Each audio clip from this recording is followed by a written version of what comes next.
সবাইকে স্বাগত জানাচ্ছি।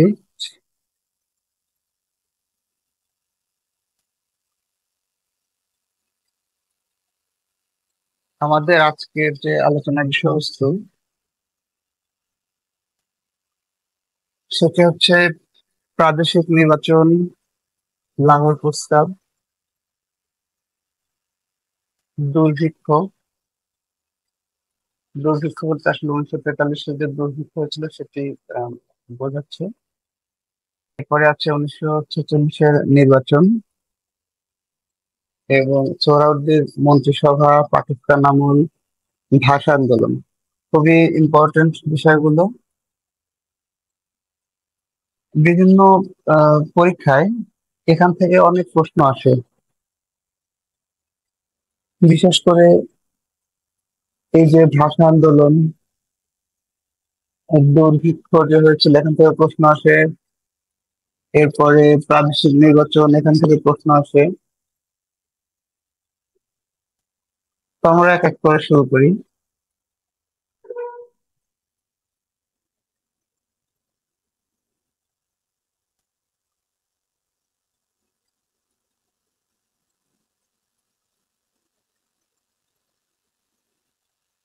প্রাদেশিক নির্বাচন হয়েছিল 1937 সালে। তা একটু কম আসতেছে, একটু যদি 1935 সালে যে ভারত শাসন আইন হয়েছিল, আমরা এর আগে পড়েছিলাম 1935 সালে ভারত শাসন আইন।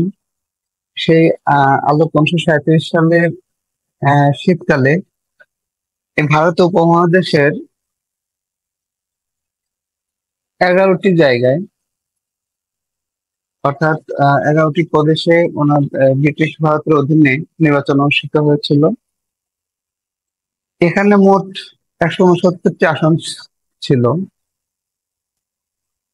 এটা একটি ইম্পর্টেন্ট প্রশ্ন যে 1937 সালের নির্বাচনে কতটি আসন ছিল, কতটি আসনে নির্বাচন হয়েছিল, এটা একটি ইম্পর্টেন্ট প্রশ্ন। আপনারা এটি লিখে নিতে পারেন।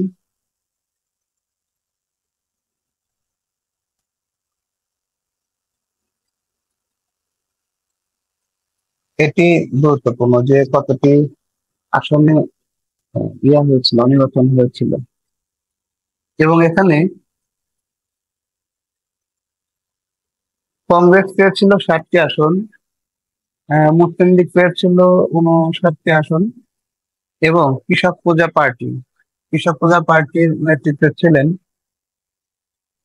বাংলার একে ফজলুল হক, শেরে বাংলা একে ফজলুল হক, তিনি নেতৃত্বে ছিলেন। এবং কংগ্রেসের নেতৃত্বে ছিলেন শরৎ বসু।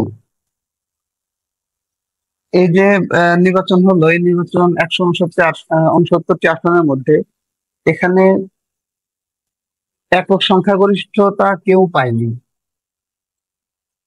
এবং সে কারণে এককভাবে কেউ মন্ত্রিসভাও গঠন করতে পারেনি সে সময়। যেহেতু এককভাবে কেউ মন্ত্রিসভা গঠন করতে পারছে না, তো কোয়ালিশন সরকারের আহ, প্রশ্ন আসে যে তাহলে যুক্তফ্রন্ট গঠিত হবে কিনা বা কোয়ালিশন সরকার হবে কিনা। এখন তৎকালীন গভর্নর ভিক্টর হোক তিনি কংগ্রেস নেতা শরৎ বসুকে মন্ত্রিসভা গঠনের আহ্বান জানান। যেহেতু কংগ্রেস সবচেয়ে বেশি আসন পেয়েছিল, 60টি আসন পেয়েছিল, সে কারণে তৎকালীন ব্রিটিশ ভারতের গভর্নর ভিক্টর হোক, যিনি রাজা অষ্টম এডওয়ার্ড কর্তৃক নিযুক্ত হয়েছিলেন, তিনি এই যে কংগ্রেসের যিনি নেতা শরৎ বসু, তাকে আমন্ত্রণ জানান যে মন্ত্রিসভা গঠনের জন্য।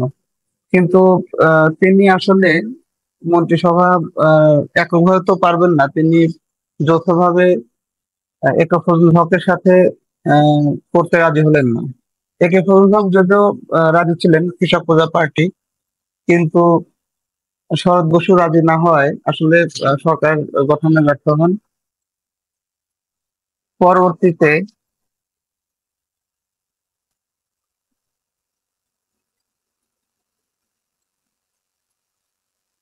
মুসলিম লীগের সাথে সরকার গঠিত হয়, কোয়ালিশন সরকার গঠিত হয়।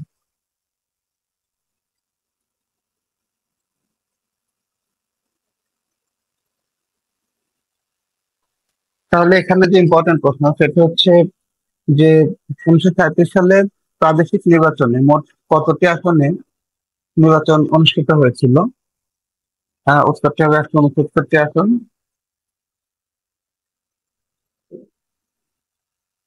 এবং এখানে কংগ্রেস 60টি আসন পেয়েছিল, মুসলিম লীগ পেয়েছিল 59টি আসন এবং কৃষক প্রজা পার্টি তারা পেয়েছিল 55টি আসন।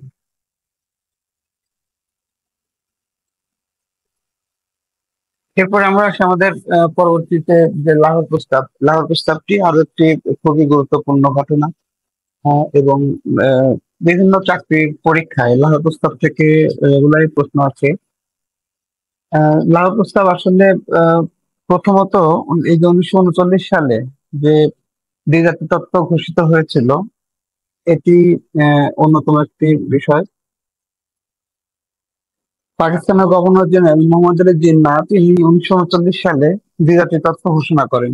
আসলে দ্বিজাতি তত্ত্ব যে তিনি যে যে এর মূল বক্তব্য সেটি হচ্ছে যে এই ভারতীয় উপমহাদেশের মুসলিম সংখ্যাগরিষ্ঠ যে জায়গাগুলো আছে, তার কথা ছিল যে হিন্দু এবং মুসলিম এই দুই জাতির ভিত্তিতে আলাদা রাষ্ট্র গঠন করতে হবে। এখন এ লক্ষ্যে, এটা আসলে দ্বিজাতি তত্ত্ব, এ লক্ষ্যে 1940 সালে লাহোরে একটি সম্মেলন অনুষ্ঠিত হয় যেখানে বিরোধী দলগুলো অংশগ্রহণ করে। এখানে আমাদের বাংলার পক্ষ থেকে শেরে বাংলা কে ফজলুল হক তিনি যোগদান করেন।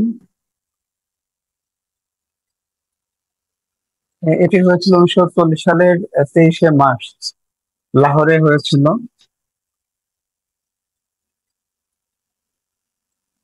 এটি কিন্তু ইম্পর্টেন্ট যে লাহোর সম্মেলন কোথায় হয়েছিল?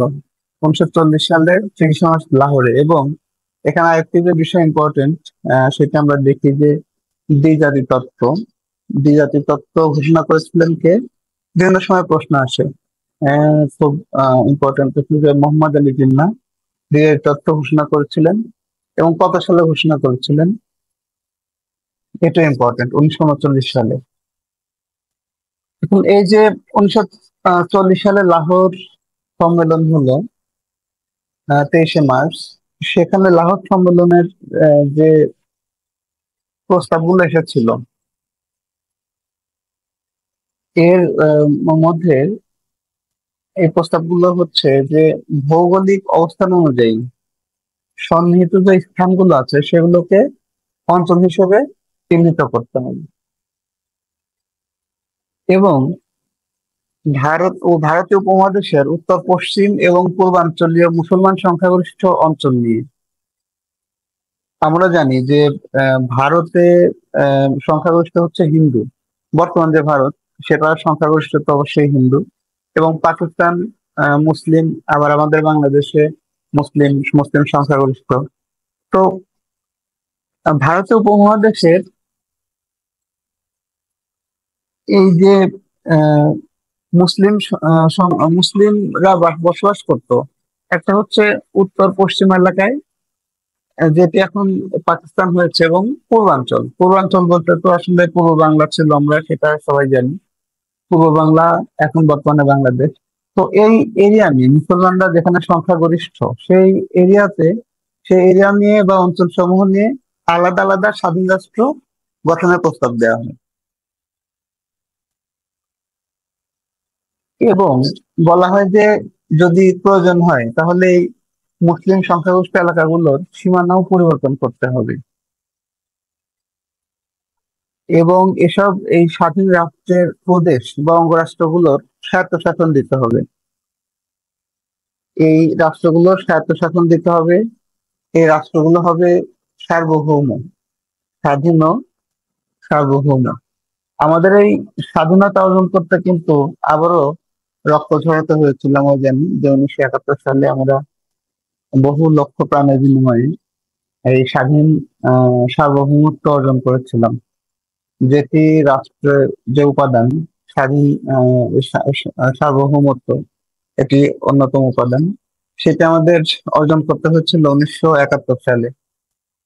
অথচ আমাদের কিন্তু 1940 সালে এটি পাওয়ার কথা, কিন্তু দুর্ভাগ্যবশত আমরা 1940 সালের যে লাহোর প্রস্তাব সেই অনুযায়ী যদি রাষ্ট্র গঠিত হতো, তাহলে আমরা স্বায়ত্তশাসনও পেতাম, স্বাধীনতাও পেতাম। কারণ এখানে বলা হয়েছিল যে স্বাধীন রাষ্ট্র গঠন হবে। আসলে আমরা আহ, নামে স্বাধীন হয়েছিলাম। আমরা জানি যে 1947 সালে তো দেশ বিভক্ত হয়। তো নামে স্বাধীন হলেও আমরা আসলে পুরোপুরি স্বাধীনতা অর্জন করতে পারিনি।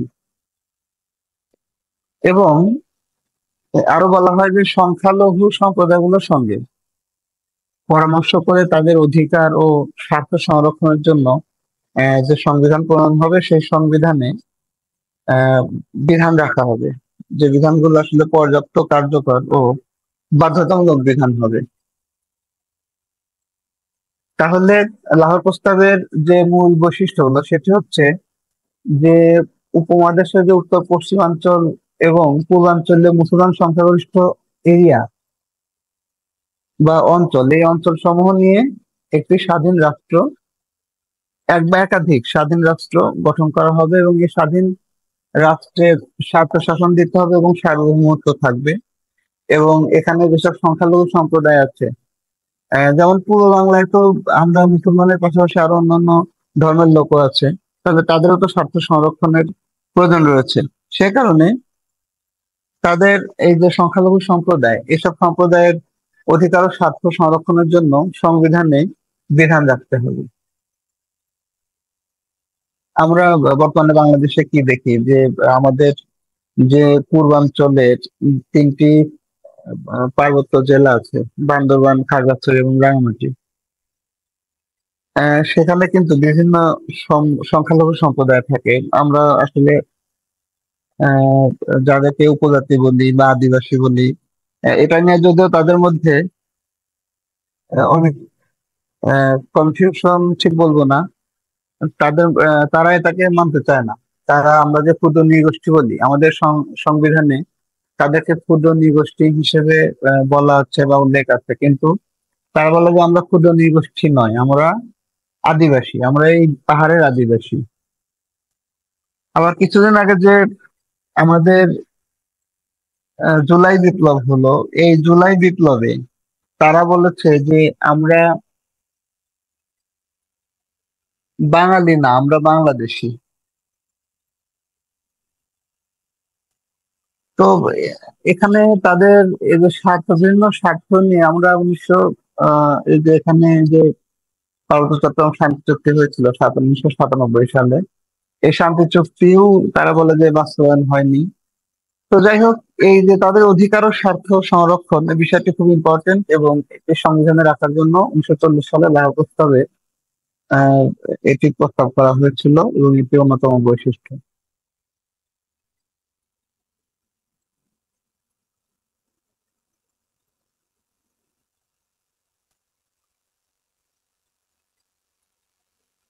তাহলে এখান থেকে যে প্রশ্নগুলো আসতে পারে যে লাহোর প্রস্তাব কত সালে হয়েছিল? 1940 সালের 23শে মার্চ লাহোরে। এবং আহ কিসের ভিত্তিতে হয়েছিল আসলে? আহ মোহাম্মদ আলী জিন্নাহর যে দ্বিজাতি তত্ত্ব, এই দ্বিজাতি তত্ত্বের ভিত্তিতে 1940 সালের 23শে মার্চ লাহোর প্রস্তাব ঘোষণা করা হয়েছিল। এবং আরেকটি ইম্পর্টেন্ট প্রশ্ন, যে দ্বিজাতি তত্ত্ব ঘোষণা করা হয় কবে? 1939 সালে মোহাম্মদ আলী জিন্নাহ দ্বিজাতি তত্ত্ব ঘোষণা করেন। এখানে বেশ কয়েকটি ইম্পর্টেন্ট প্রশ্ন আছে। আশা করছি সবাই পারবো আমরা এসব প্রশ্ন।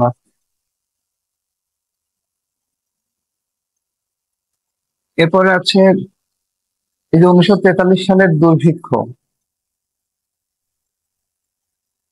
আমাদের এই ভারত উপমহাদেশে 1943 সালে এবং 1350 বঙ্গাব্দে ভয়াবহ দুর্ভিক্ষ হয়েছিল। একে বলা হয় 50-এর মন্বন্তর। বাংলা 1350 সালে হয়েছিল বলে একে বলা হয় 50-এর মন্বন্তর। তবে এখানে আরেকটি বিষয় আছে, আমরা পড়ছি 1943 সালের দুর্ভিক্ষ। 1770 সালে কিন্তু আরো একটি দুর্ভিক্ষ হয়েছিল, এবং সেটি বাংলায় 1976 সালে হয়েছিল, যাকে বলা হয় 76-এর মন্বন্তর। তাহলে আমরা এই দুটি বিষয়কে গুলিয়ে ফেলবো না। একটা হচ্ছে 76-এর মন্বন্তর, আর একটা হচ্ছে 50-এর মন্বন্তর। আশা করছি বিষয়টি ক্লিয়ার, যে 1943 সালে বাংলা 1350 খ্রিস্টাব্দে, 1350 বঙ্গাব্দে যে দুর্ভিক্ষ হচ্ছিল, সেটি 50-এর মন্বন্তর নামে পরিচিত। এবং বাংলা 1176 খ্রিস্টাব্দে এবং ইংরেজি 1770 যে দুর্ভিক্ষ হয়েছিল, সেটি 76-এর মন্বন্তর নামে পরিচিত। এই দুটো থেকে প্রশ্ন আসে, সে কারণে আমাদের একটু বিষয়টি ক্লিয়ার থাকতে হবে, যে একটি হচ্ছে 50-এর মন্বন্তর, আরেকটি হচ্ছে 76-এর মন্বন্তর। এই দুর্ভিক্ষ কেন হয়েছিল, আসলে কেন হয়েছিল বলাটাও ঠিক নয়। দুর্ভিক্ষ এটি তো আহ, প্রথমত প্রাকৃতিক কারণ, এবং দ্বিতীয়ত মানব সৃষ্ট কারণ। আমরা জানি যে ওই সময়টায় দ্বিতীয় বিশ্বযুদ্ধ চলমান ছিল। তাহলে কারণ দুটি, একটি হচ্ছে প্রাকৃতিক কারণ, আরেকটি হচ্ছে মানব সৃষ্ট কারণ। প্রাকৃতিক কারণ হচ্ছে ওই সময় অনাবৃষ্টি হয়েছিল, মানে বৃষ্টি ছিল না, বৃষ্টিপাতের অভাবে খুব খরা চলছিল। এই খরার কারণে ফসলগুলো বিনষ্ট হয়েছিল, এবং ফসল উৎপাদন তেমন হয়নি। আর ওই সময় তো ফসল এমনি কম উৎপাদিত হতো। এখন যেমন বিভিন্ন টেকনোলজি ইউজ করে অনেক কম জায়গাতে, কম আহ, জমিতে অধিক ফসল ফলানো সম্ভব। তখন ওই সময় কিন্তু এতটা সহজ ছিল না ফসল ফলানো। আবার এর মধ্যে প্রাকৃতিক এই যে খরা, এই খরার কারণে ওই সময় ফসলগুলো বিনষ্ট হয়ে যায়। এ কারণে আহ ওই সময় দুর্ভিক্ষ দেখা দেয়। আবার আহ এই যে দ্বিতীয় বিশ্বযুদ্ধ চলাকালীন সময়ে আমরা জানি যে আহ এটি 1943 সালে যে দুর্ভিক্ষ হয়েছিল, দ্বিতীয় বিশ্বযুদ্ধের সময় আমাদের এই পূর্ব বাংলায় বার্মা থেকে আমাদের খাদ্যশস্য আসতো আমাদের এই অঞ্চলে। কিন্তু জাপানিরা সে সময় বার্মা দখল করে নেয়ার ফলে, দ্বিতীয় বিশ্বযুদ্ধের সময় জাপানিরা বার্মা দখল করে নেয়ার ফলে এই যে জাপান বার্মা থেকে চাল আমদানিটা আমাদের এই অঞ্চলে বন্ধ হয়ে যায়। যার ফলে আরো দুর্ভিক্ষও ভয়াবহ হয়ে ওঠে। আরো কারণ হচ্ছে যে এই যে ব্রিটিশরা, তারা করতো কি, আমাদের এই দেশ থেকে, আমাদের এই অঞ্চল থেকে খাদ্যশস্য ক্রয় করতো। খাদ্যশস্য ক্রয় করে সেটি, এই যে তাদের যে সৈন্যবাহিনী বিশ্বের বিভিন্ন জায়গায় যুদ্ধ করে বেড়াচ্ছিল, তা সেই যুদ্ধের যেসব সৈন্য ছিল তাদেরকে প্রেরণ করত আমাদের দেশের খাদ্য, ও অন্য দেশে তাদের নিজেদের সৈন্যদের জন্য প্রেরণ করতো। যার কারণে বাংলাদেশে বা পূর্ব বাংলায় আরো দুর্ভিক্ষ ভয়াবহ আকার ধারণ করে। তাহলে এখানে যে ইম্পর্টেন্ট প্রশ্ন, সেগুলো হলো যে 50-এর মন্বন্তর কত সালে হয়েছিল। অনেক সময় প্রশ্ন আছে যে 50-এর মন্বন্তর কত সালে হয়েছিল। এটি 1943 সালে। আবার আরো একটি ইম্পর্টেন্ট প্রশ্ন হচ্ছে 76-এর মন্বন্তর বাংলা কত সালে হয়েছিল। ইংরেজি 1770, এর চেয়ে বেশি প্রশ্ন আছে বাংলা কত সালে হয়েছিল, এই যে 1176 সালে। তাহলে এগুলো খুব ইম্পর্টেন্ট প্রশ্ন, যে 76-এর মন্বন্তর কখন হয়েছিল এবং 50-এর মন্বন্তর কখন হয়েছিল। আশা করছি আমরা পারবো। এবং এই যে কেন হয়েছিল, এটি যদিও রিটেনের সময় কাজে লাগবে, আহ, এটি প্রিন্টের জন্য না। তারপর আমরা যদি এখন পড়ে রাখি, তাহলে এইগুলো রিটেনে কাজে আসবে। যে আহ, আমরা এভাবে লিখতে পারি যে প্রাকৃতিক কারণ, প্রাকৃতিক কারণ এবং মানব সৃষ্ট কারণ। আরো যে বিষয় ছিল, সেটা হচ্ছে যে খাদ্য গুদামজাত। আমরা এখনো দেখি যে আমাদের দেশে কিছু অসাধু ব্যবসায়ী অতিরিক্ত মুনাফা পাওয়ার আশায়, অতিরিক্ত মুনাফার জন্য কয়েকটি খাদ্য গুদামজাত করে ফেলে। তারা মার্কেটে খাদ্য ছাড়ে না, বিভিন্ন ধরনের আহ, যে মালামাল তারা গুদামজাত করে রাখার ফলে একটি কৃত্রিম সংকট তৈরি করে।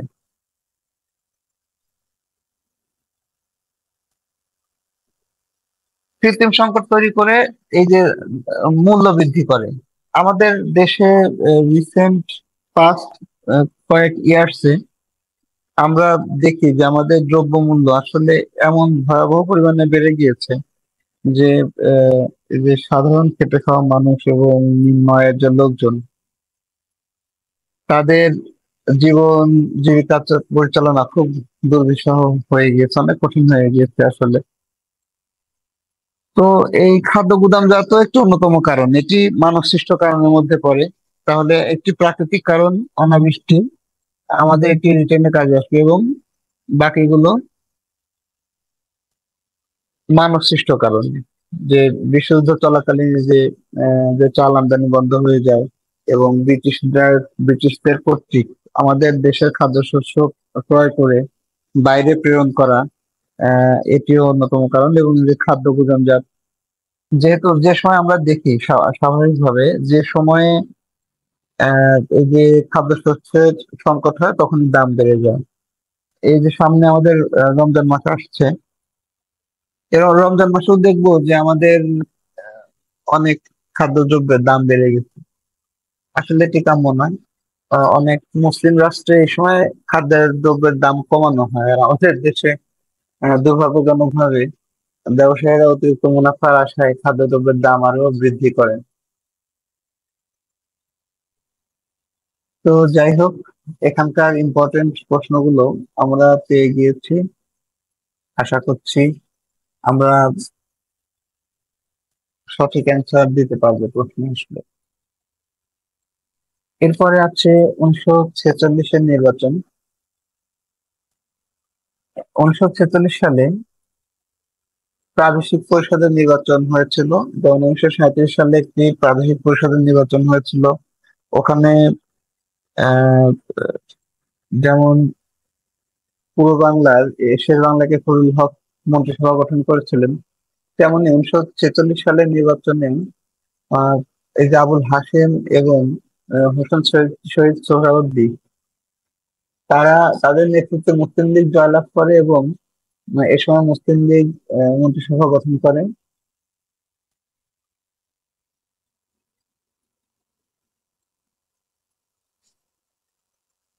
এখান থেকে প্রশ্ন আসতে পারে যে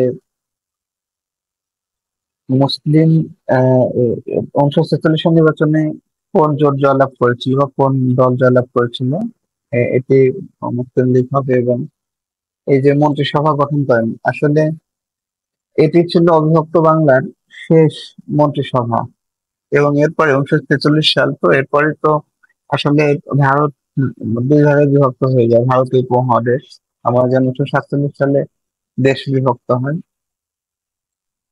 সেহেতু এই আহ, এটি ছিল 1946 সালের নির্বাচনই ছিল দেশ বিভক্তির আগে শেষ নির্বাচন। তাহলে 1946 সালে প্রাদেশিক পরিষদের নির্বাচন হয়েছিল, এবং এটি দেশ বিভক্তির আগে শেষ নির্বাচন ছিল। এবং এর পরবর্তী যে টপিক আছে, যে সোহরাওয়ার্দী মন্ত্রিসভা, আসলে এখানে দুটি ইম্পর্টেন্ট প্রশ্ন আছে। যে এই সোহরাওয়ার্দী মন্ত্রিসভা, এটি অবিভক্ত বাংলার শেষ মুখ্যমন্ত্রী কে ছিলেন, এটা একটি ইম্পর্টেন্ট প্রশ্ন এখানে। এটি হচ্ছে হোসেন শহীদ সোহরাওয়ার্দী, অবিভক্ত বাংলার শেষ মুখ্যমন্ত্রী হোসেন শহীদ সোহরাওয়ার্দী। এবং যদি প্রশ্ন আরো ঘুরে আসে যে অবিভক্ত বাংলার শেষ মন্ত্রিসভা কত সালে গঠিত হয়েছিল, আশা করছি আমরা অ্যান্সার দিতে পারবো 1946 সাল। প্রশ্ন একটু ঘুরায় আসতে পারে, সহজে তো দেবে না, যেহেতু পার্টিসিপেন্ট অনেক, প্রতিযোগী অনেক, সেহেতু প্রশ্ন কিন্তু কিছুটা ক্রিটিক্যাল হবে। তাহলে যদি প্রশ্ন আসে যে অবিভক্ত বাংলার শেষ মন্ত্রিসভা কত সালে গঠিত হয়েছিল, 1946 সালে। এবং এখানে যে রেগুলার একটি প্রশ্ন আসে সেটি হচ্ছে অবিভক্ত বাংলার শেষ মুখ্যমন্ত্রী কে ছিলেন? হোসেন শহীদ সোহরাওয়ার্দী। অবিভক্ত বাংলার শেষ মুখ্যমন্ত্রী ছিলেন হোসেন শহীদ সোহরাওয়ার্দী। আশা করছি আমরা বিষয়গুলো বুঝতে পেরেছি। তাহলে 1946 সালে প্রাদেশিক পরিষদের নির্বাচন তো গেল, এখানকার ইম্পর্টেন্ট প্রশ্নগুলো আমরা দেখলাম। এরপরে আছে, এরপরে তো দেশ বিভক্ত হয়ে গেল এবং পূর্ববঙ্গ এবং পশ্চিম পাকিস্তান এই দুটি মিলে একটি রাষ্ট্রের সৃষ্টি হলো 1947 সালের 14 এবং 15 আগস্ট। ভারত এবং পাকিস্তান নামক দুটি রাষ্ট্রের আহ, সৃষ্টি হয়, দুটি স্বাধীন রাষ্ট্র গঠিত হয় এবং এই স্বাধীন রাষ্ট্রের মধ্যে আমরা পাকিস্তানের অধীনে পড়ি, যেটি আসলে আর একটা দুর্ভাগ্যজনক ব্যাপার। ওই সময় যদি আমাদের স্বাধীনতা দিয়ে দিত তাহলে আমাদেরকে এই যে 52 ভাষা আন্দোলন করতে হতো না, ভাষা নিয়ে আমাদের আন্দোলন করতে হতো না, আবার আমাদের এই যে স্বাধীনতা অর্জনের জন্য যে বহু লক্ষ প্রাণ বিসর্জন দিতে হয়েছিল সেটি হতো না। দুর্ভাগ্যজনক ভাবে আমাদেরকে পাকিস্তানের অধীনে করা হয়, যেটি আমাদের থেকে প্রায় 2000 কিলোমিটার দূরে অবস্থিত। আমাদের এই রাজধানী ছিল আমাদের সেই 2000 কিলোমিটার দূরে পাকিস্তানে। এখন এই পাকিস্তান আমলে আমাদের প্রথমেই আমরা বিভিন্নভাবে বৈষম্যের শিকার হই। আমরা ভাষায় ভাষার ক্ষেত্রে বৈষম্য করি, সংস্কৃতির ক্ষেত্রে বৈষম্য করি, আমরা চাকরির ক্ষেত্রে বৈষম্য করি, আমরা পড়ালেখার ক্ষেত্রে বৈষম্য করি, আমরা বিভিন্ন কনস্ট্রাকশনের ক্ষেত্রে বৈষম্য করি। তারপরে বিভিন্ন যে আন্তর্জাতিক ইস্যু বা কূটনৈতিক যে বিষয় সেসব ক্ষেত্রে বৈষম্যের শিকার হই আমরা। এখন আহ, এই সময়ে একটি ইম্পর্টেন্ট প্রশ্ন আছে যে জমিদারি প্রথা, এই যে পূর্ববঙ্গ জমিদারি দখল ও প্রজাস্বত্ব আইন, এটি এই সময়ে পাশ করা হয়েছিল। জমিদারি প্রথা আমরা জানি যে জমিদারদের অধীনে এই যে কৃষকরা ফসল ফলায় অথচ জমিদারকে ট্যাক্স দিতে হতো। এই ব্রিটিশরা করতো কি, জমিদারদের মাধ্যমে কৃষকদের কাছ থেকে খাজনা আদায় করতো এবং এক্ষেত্রে তারা আহ জমিদারদের কাছে জমিদারি আহ, দিত আর কি। মানে জমিদাররা আসলে ছিল ব্রিটিশদের খাজনা আদায় করে দেওয়ার একটা হাতিয়ার, একটা মাধ্যম। এবং এ সময় যে বিভিন্ন নায়েব এবং জমিদারদের বিভিন্ন কর্মচারী তারা করতো কি, নিরীহ কৃষকদের উপরে প্রচন্ড অত্যাচার করতো এবং কেউ খাজনা দিতে অপারগ হলে তাকে জমিদারের বাড়িতে ধরে নিয়ে আসতো। বিভিন্ন এ সময় যে নীলকুঠি ছিল, আমরা নীলকুঠি পড়েছি আগে, এই সময় নীল চাষ হতো। নীল চাষ হতো 1960-এ, এই যে ই করা হয়, নীল চাষ বন্ধ করা হয় আইন করে। এই জমিদারি প্রথা একটি নিকৃষ্ট প্রথা ছিল, যেটি ব্রিটিশরা প্রবর্তন করেছিলেন এবং তারা তাদের আহ মুনাফা অর্জনের জন্য কৃষকদের উপরে, দরিদ্র কৃষকদের উপরে স্টিম রোলার চালাতেন এবং এক্ষেত্রে হাতিয়ার হিসেবে ব্যবহার করতেন জমিদারদের। জমিদাররা আবার বিভিন্ন নায়েব এবং অন্যান্য কর্মচারী নিয়োগ করতো, এরা তো আরেক জমিদার ছিলেন। তারা গিয়ে করতো কি, কৃষকদের উপরে বিভিন্নভাবে অত্যাচার, নির্যাতন, নিপীড়ন করতো, করে খাজনা আদায় করতো। এটি ছিল জমিদারি প্রথা। এটি 1950 সালে এই নির্দিষ্ট প্রথা আহ এটি বন্ধ করা হয় আইন করে। এই যে পূর্ববঙ্গ জমিদারি দখল ও প্রজাস্বত্ব আইন নামে আইন করা হয়, এটি 1950 সালে পাশ হয় এবং এর ফলে জমিদারি প্রথা এটি রহিত করা হয়, বন্ধ করা হয়। তো এখানে একটা ইম্পর্টেন্ট প্রশ্ন যে জমিদারি প্রথা বন্ধ করা হয়েছিল কত সালে, এবং আর একটি প্রশ্ন আসতে পারে যে পূর্ববঙ্গ জমিদারি দখল ও প্রজাস্বত্ব আইন কবে পাশ করা হয়। এটি উত্তর হবে 1950 সালে। আশা করছি আমরা আহ বিষয়টি বুঝতে পেরেছি এবং এই ইম্পর্টেন্ট প্রশ্ন মনে রাখতে হবে। আহ, দুই ভাবেই আসতে পারে। একটা হচ্ছে জমিদারি প্রথা বিলুপ্ত হয় কত সালে, আরেকটি হচ্ছে পূর্ববঙ্গ জমিদারি দখল ও প্রজাস্বত্ব আইন পাশ করা হয় কত সালে। দুই ভাবেই প্রশ্ন আসতে পারে।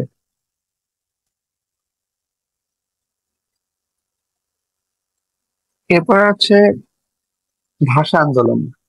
আমি একটু আগে যে বললাম যে ভারত এবং পাকিস্তান এই দুটি রাষ্ট্র গঠিত হওয়ার পরে আমরা বিভিন্ন ভাবে পাকিস্তান থেকে পাকিস্তানিদের কাছে বৈষম্যের শিকার হই। এই সময় প্রথমেই যেটি হয়েছিল যে ভাষা নিয়ে সমস্যা হয়েছিল। পূর্ববঙ্গে মেজরিটি পার্সেন্টের মুখের ভাষা ছিল বাংলা। আমরা জানি যে 56 ভাগ মানুষের মুখের ভাষা ছিল বাংলা, অথচ বিভিন্ন অফিস আদালত এবং অন্যান্য ক্ষেত্রে প্রচলিত ছিল উর্দু, ইংরেজির পাশাপাশি উর্দু। এবং এ সময় পাকিস্তানি শাসকরা তারা উর্দুকেই এদেশের রাষ্ট্রভাষা করতে চেয়েছিল, কিন্তু এদেশের আপামর জনসাধারণ এটি মেনে নেয়নি, এবং যার কারণে 1952 সালে ভাষা আন্দোলন হয়েছিল। এবং পৃথিবীর বুকে বাংলাদেশ একমাত্র দেশ যারা ভাষার জন্য প্রাণ দিয়েছে। পৃথিবীতে এরকম উদাহরণ আর কোথাও নেই যে ভাষার জন্য কোনো জাতিকে প্রাণ দিতে হচ্ছে।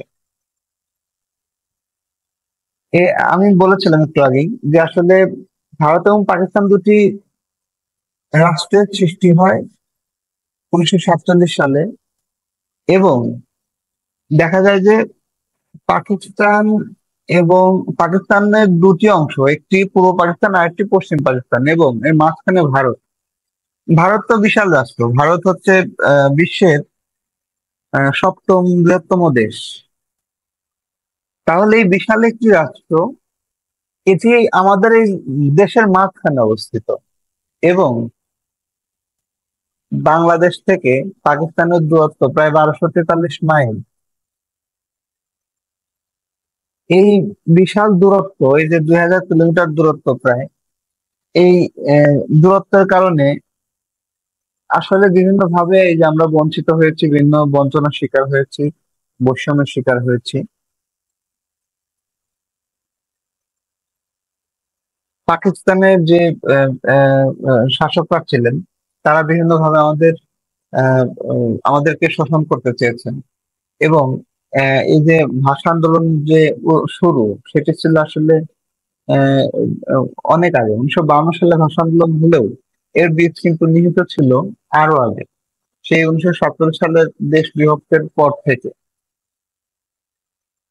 1948 সালে আমরা দেখি যে আহ মোহাম্মদ আলী জিন্নাহ, তিনি বাংলাদেশ পূর্ব বাংলায় এসেছিলেন। তিনি এসেছিলেন বা এই যে আমাদের ঢাকা বিশ্ববিদ্যালয়ের একটি সমাবর্তনে অংশ নিতে। তিনি এসে 21শে মার্চ তিনি আহ সমাবর্তনে যোগদানের পূর্বেই 21শে মার্চ তিনি রেসকোর্স ময়দান, যেটি বর্তমানে সোহরাওয়ার্দী উদ্যান, এই রেসকোর্স ময়দানে একটি সম্মেলনে ঘোষণা করেন যে উর্দু উর্দুই হবে পাকিস্তানের একমাত্র রাষ্ট্রভাষা। তিনি বলেছিলেন Urdu will be the state language of Pakistan. কিন্তু এটি আসলে তো সম্ভব না। উর্দু কিভাবে আমাদের দেশের স্টেট ল্যাঙ্গুয়েজ হবে? এটি তো সম্ভব না। তখনই ছাত্র জনতা কিন্তু দৃঢ় স্বরে এটি প্রত্যাখ্যান করেছিলেন। এই বিষয়টি আরো গভীর হয় যখন এই যে 24শে মার্চ সমাবর্তন অনুষ্ঠিত হয় ঢাকা বিশ্ববিদ্যালয়ে। এই সমাবর্তনে যখন তিনি একই কথা আবারও বলেন যে উর্দুই হবে পাকিস্তানের একমাত্র রাষ্ট্রভাষা, তখন ছাত্র জনতা না না করে তার তীব্র প্রতিবাদ করেন। এবং তারও পূর্বে পাকিস্তানের যে গণপরিষদ ছিল, সেখানে ধীরেন্দ্রনাথ দত্ত ছিলেন, কুমিল্লার ধীরেন্দ্রনাথ দত্ত ছিলেন। এ সময়ে এই পরিষদের অধিবেশন ইংরেজির পাশাপাশি উর্দুতে শুরু হয়েছিল। এই যে গণপরিষদের যে অধিবেশন, এটি তো পূর্ব পাকিস্তানেরও সদস্য ছিলেন, পশ্চিম পাকিস্তানেরও সদস্য ছিলেন। আহ, এই যে 1948 সালের 23শে ফেব্রুয়ারি এই গণপরিষদের অধিবেশন অনুষ্ঠিত হয় এবং এখানে ইংরেজির পাশাপাশি উর্দুতেও এই অধিবেশন শুরু হয়। তো যখন উর্দুতে অধিবেশন শুরু হয় তখন পূর্ব বাংলার যে এক সদস্য ছিলেন ধীরেন্দ্রনাথ দত্ত, তিনি এর তীব্র বিরোধিতা করেন এবং তিনি উর্দুর পাশাপাশি বাংলাও ব্যবহারের দাবি জানান। আসলে তখন আহ পাকিস্তান শাসক গোষ্ঠী তারা এটি প্রত্যাখ্যান করেন। তারা এটি প্রত্যাখ্যান করার সাথে সাথে পূর্ব বাংলাও বিক্ষোভে ফেটে পড়ে। আসলে 1952 সালের যে 21শে ফেব্রুয়ারি যে মিছিল হয়েছিল, এটি একক কোনো ঘটনা না, বিভিন্ন ঘটনার প্রেক্ষিতে এই 21শে ফেব্রুয়ারি আমরা 21শে ফেব্রুয়ারি এই ঘটনা ঘটেছিল।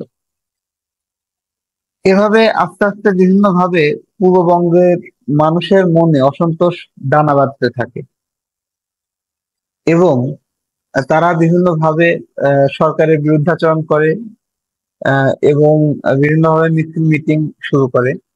এ সময় এই যে তমদ্দুন মজলিস গঠিত হয়েছিল, তমদ্দুন মজলিস হচ্ছে একটি সাংস্কৃতিক একটি প্রতিষ্ঠান। এটি আহ, এই যে ভাষার দাবিতে অনড় থাকে এবং এ সময় আবার আরো একটি ইম্পর্টেন্ট প্রশ্ন আছে এখানে, এ সময় রাষ্ট্রভাষা সংগ্রাম পরিষদ গঠিত হয়। তমদ্দুন মজলিস প্রতিষ্ঠিত হয় 1947 সালে, আবার রাষ্ট্রভাষা সংগ্রাম পরিষদ গঠিতও হয় 1947 সালে। এখানে আরো একটি প্রশ্ন আছে। আসলে এই যে রাষ্ট্রভাষা সংগ্রাম পরিষদ এবং তমদ্দুন মজলিস, এরাই রাষ্ট্রভাষাকে রাষ্ট্রভাষার যে আন্দোলন এটিকে ত্বরান্বিত করতে সমর্থ হয়েছিলেন। সে কারণেই এই আলোচনা।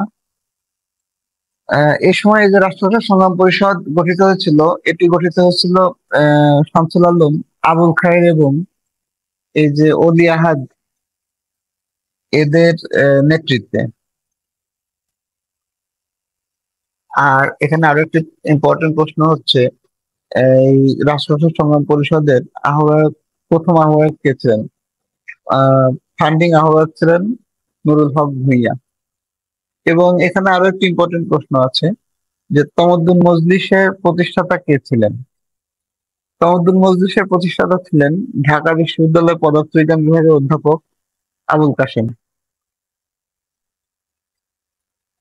অধ্যাপক আবুল কাশেমকে বলা হয় ভাষা আন্দোলনের সূচনাকারী। আরো একটি প্রশ্ন কিন্তু আসতে পারে যে ভাষা আন্দোলনের সূচনাকারী কে? উত্তর হবে অধ্যাপক আবুল কাশেম। আবার প্রশ্ন আসতে পারে যে অধ্যাপক আবুল কাশেম কোন বিষয়ের, কোন বিভাগের শিক্ষক ছিলেন? সেটিও আসতে পারে। বিভিন্ন ভাবে প্রশ্ন ঘুরে ফিরে আসতে পারে। তবে এখানে আরো অনেক ইম্পর্টেন্ট প্রশ্ন আছে। এই যে আহ, রাষ্ট্রভাষা সংগ্রাম পরিষদের প্রথম আহ্বায়ক কে, এবং এর তমদ্দুন মজলিস কত সালে প্রতিষ্ঠিত হয়েছিল। এরপরে তো আরো ঘটনা আছে। এভাবে যখন সংগ্রাম দানা বাঁধতে থাকে তখন পাকিস্তান সরকার এই পূর্ববঙ্গে 144 ধারা জারি করে।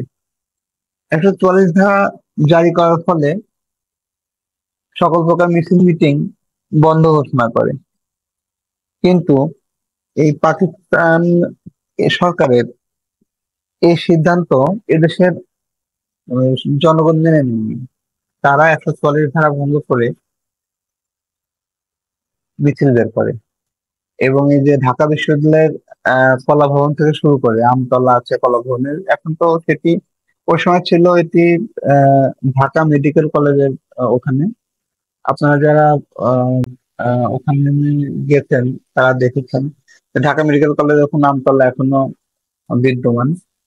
সেখান থেকে আসলে 144 ধারা ভঙ্গ করে এদেশের ছাত্র জনতা ভাষার দাবিতে মিছিল বের করে।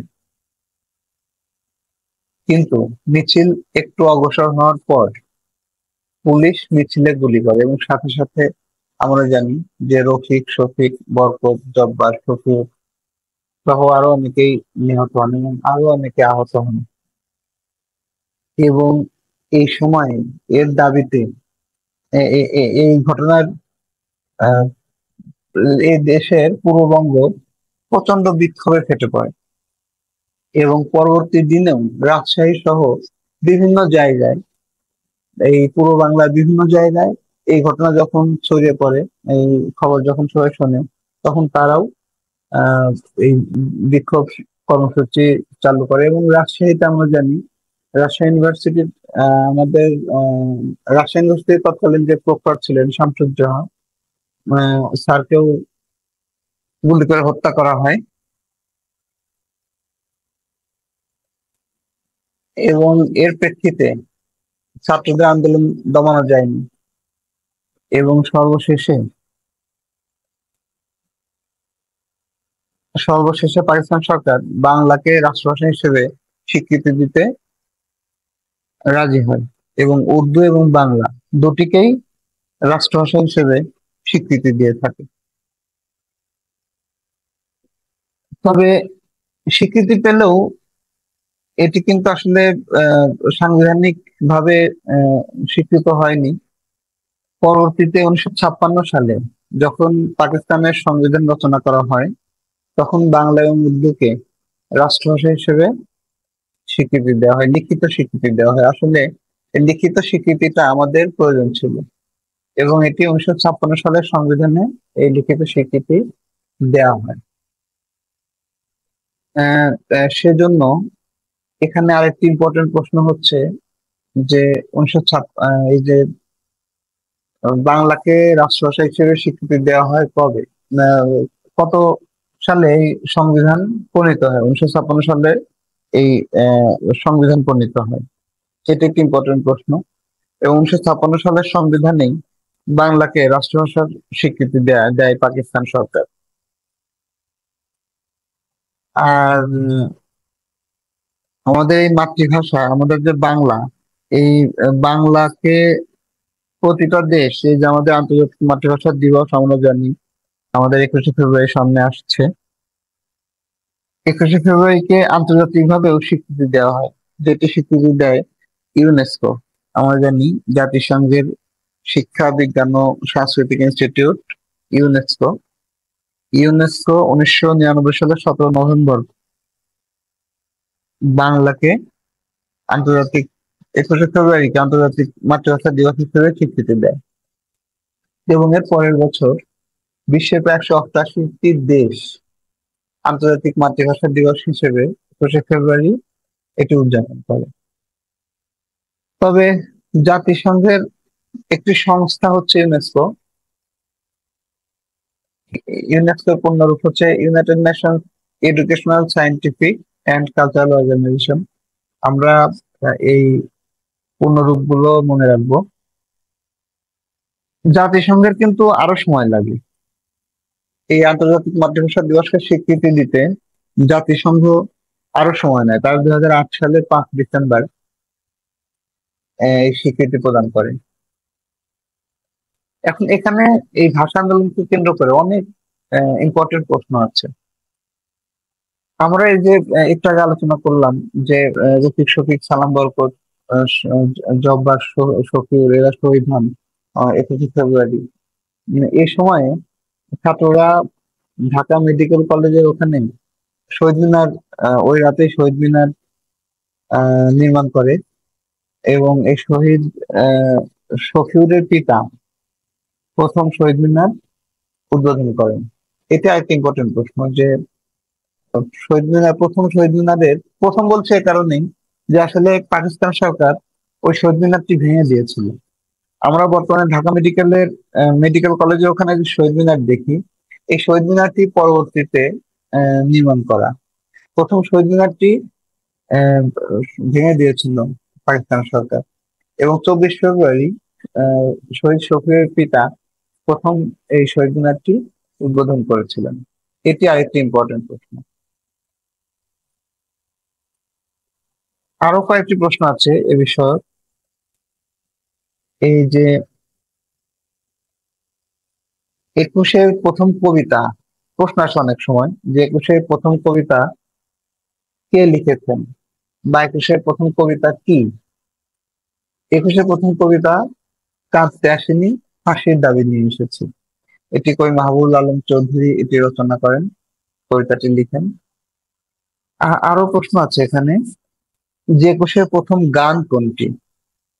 একুশের প্রথম গান হচ্ছে ভুলবো না ভুলবো না। এটি গাজীউল হকের রচনা এবং সুর করেছিলেন গাজীউল হকের ভাই, তার নাম ছিল মিজানুল হক। এটা কিন্তু ইম্পর্টেন্ট প্রশ্ন। তাহলে এখানে অনেকগুলো ইম্পর্টেন্ট প্রশ্ন আছে, ভাষা আন্দোলন থেকে প্রশ্ন থাকবেই। প্রতিটি প্রশ্নের পরীক্ষায় দেখা যায় প্রায় ভাষা আন্দোলন থেকে প্রশ্ন থাকে। এখানে অনেক ইম্পর্টেন্ট প্রশ্ন আছে। প্রথমত হচ্ছে এই যে আহ, প্রথম গণ প্রথম বাংলা ব্যবহারের দাবি কে জানিয়েছিলেন পাকিস্তান গণপরিষদে? ধীরেন্দ্রনাথ দত্ত। প্রশ্ন আসতে পারে ধীরেন্দ্রনাথ দত্তের বাড়ি কোথায় ছিল? কুমিল্লা। আবার এই যে 21শে মার্চ এবং 24শে মার্চ মোহাম্মদ আলী জিন্নাহ যে ঘোষণা করেছিলেন Urdu and Urdu will be the state language of Pakistan, এটা একটা ইম্পর্টেন্ট প্রশ্ন। আরো একটি ইম্পর্টেন্ট প্রশ্ন এখানে আছে যে 21শে ফেব্রুয়ারি বাংলা কত তারিখ ছিল? এই প্রশ্নটি অনেকবার এসেছে যে 21শে ফেব্রুয়ারি বাংলা কত তারিখ ছিল? এটি ছিল 8 ফাল্গুন। এটি খুব ইম্পর্টেন্ট প্রশ্ন। 8 ফাল্গুন 1358 সাল। তারপরে আরো যে প্রশ্নগুলো আমরা আলোচনা করলাম যে 21শে প্রথম কবিতা কোনটি? কাঁদতে আসেনি, ফাঁসির দাবি নিয়ে এসেছি। 21শে প্রথম গান কোনটি? ভুলবো না ভুলবো না। এটি কে রচনা করেন? গাজীউল হক। এবং সুর করেন কে? গাজীউল হকের ভাই নিজামুল হক। তারপরে আরো একটি প্রশ্ন আছে যে ভাষা আন্দোলনের মুখপাত্র কি ছিল? এটি ছিল সাপ্তাহিক সৈনিক। এবং আরো একটি প্রশ্ন আসে এখান থেকে যে সাপ্তাহিক সৈনিকের সম্পাদক কে ছিলেন? অধ্যাপক শাহেদ আলী। আর আরো একটি প্রশ্ন আসে যে ইউনেস্কো 21শে ফেব্রুয়ারিকে আন্তর্জাতিক মাতৃভাষা দিবস হিসেবে কত সালে বা কত তারিখে ঘোষণা করেন? বা 21শে ফেব্রুয়ারিকে আন্তর্জাতিক মাতৃভাষা দিবস হিসেবে ঘোষণা করেন কে? এটি হবে ইউনেস্কো এবং 17ই নভেম্বর 1999 সালে। এরপরে এই যে 2000 সালে 188টি দেশ প্রথমবারের মতো বিশ্বের 188টি দেশ এই মাতৃভাষা দিবস উদযাপন করে। এটি আসলে আমাদের জন্য একটি বড় পাওয়া। আমরা এখন এটি আমাদের কাছে আসলে কতটুকু গুরুত্বপূর্ণ লাগে এক একজনের কাছে এক এক রকম। তবে এই যে বিশ্বের এতগুলো স্বাধীন রাষ্ট্র, তারা আমাদের এই আহ, মাতৃভাষা দিবসকে তারা এটি উদযাপন করে, প্রতি বছর উদযাপন করে। আমাদের যে সামনে 21শে ফেব্রুয়ারি আসছে, আমরা দেখবো যে বিশ্বের বিভিন্ন দেশে এটি উদযাপন করা হচ্ছে এবং জাতিসংঘ এটিকে স্বীকৃতি দেয় 2008 সালে। আরো একটি প্রশ্ন আছে এখানে যে বাংলাদেশের বাইরে কোন কোন দেশে বাংলা ভাষা রাষ্ট্রভাষা হিসেবে স্বীকৃত রয়েছে? এটা হচ্ছে আরো দুটি দেশে, ভারত এবং সিয়েরা লিওনে। ভারত ভারতেও থাকবেই, যেহেতু ভারতের কলকাতা বাংলা ভাষায় বাংলা ভাষাভাষী, তারা তো থাকবেই। কিন্তু সিয়েরা লিওন কেন হলো? সিয়েরা লিওন তো আফ্রিকার একটি দেশ। এখন এটা একটি যুদ্ধ বিধ্বস্ত দেশ। সিয়েরা লিওন কেন হলো? কারণ হচ্ছে এই যে বিভিন্ন শান্তি রক্ষা মিশন আমাদের বাংলাদেশ থেকে সেনাবাহিনী যে শান্তি রক্ষা মিশনে যায়, জাতিসংঘের সেনাবাহিনী বলবো না, বিভিন্ন বাহিনী তো যায়, শান্তি রক্ষা মিশনে যায়। তো এই শান্তি রক্ষা মিশনে সিয়েরা লিওনে বাঙালিদের এত অবদান ওখানে শান্তি প্রতিষ্ঠায় যে সে কারণে সে দেশের সরকার বাংলা ভাষাকে তারা রাষ্ট্রভাষা হিসেবে স্বীকৃতি দিয়েছে। এবং এটি 2002 সালের 12ই ডিসেম্বর আহ, সে দেশের প্রধানমন্ত্রী এই স্বীকৃতি প্রদান করেন। এটি বাংলাদেশের জন্য একটি আহ, খুব বড় পাওয়া আর কি, এবং আমাদের একটা গর্বের ব্যাপার যে মধ্য আফ্রিকার একটি দেশ, সেই দেশটিতেও বাংলা ভাষা একটি রাষ্ট্রভাষা হিসেবে স্বীকৃত রয়েছে, যে ভাষার জন্য পূর্ব বাংলার আপামর জনগণ, জনসাধারণ তারা জীবন দিয়েছিল। এবং পৃথিবীর বুকে একমাত্র দেশ, একমাত্র জাতি আমরা বাঙালি জাতি, যারা আমাদের ভাষাকে এস্টাবলিশ করার জন্য আমরা জীবন দিয়েছি। তো আমরা ইম্পর্টেন্ট প্রশ্নগুলো দেখলাম ভাষা আন্দোলন কেন্দ্রিক, এবং আজকের বিভিন্ন আহ, যে প্রশ্নগুলো, এইগুলো আশা করছি সবাই বুঝতে পেরেছেন, এবং আমরা আলোচনা শেষ প্রান্তে চলে এসেছি। তো আপনাদের সবাইকে ধন্যবাদ।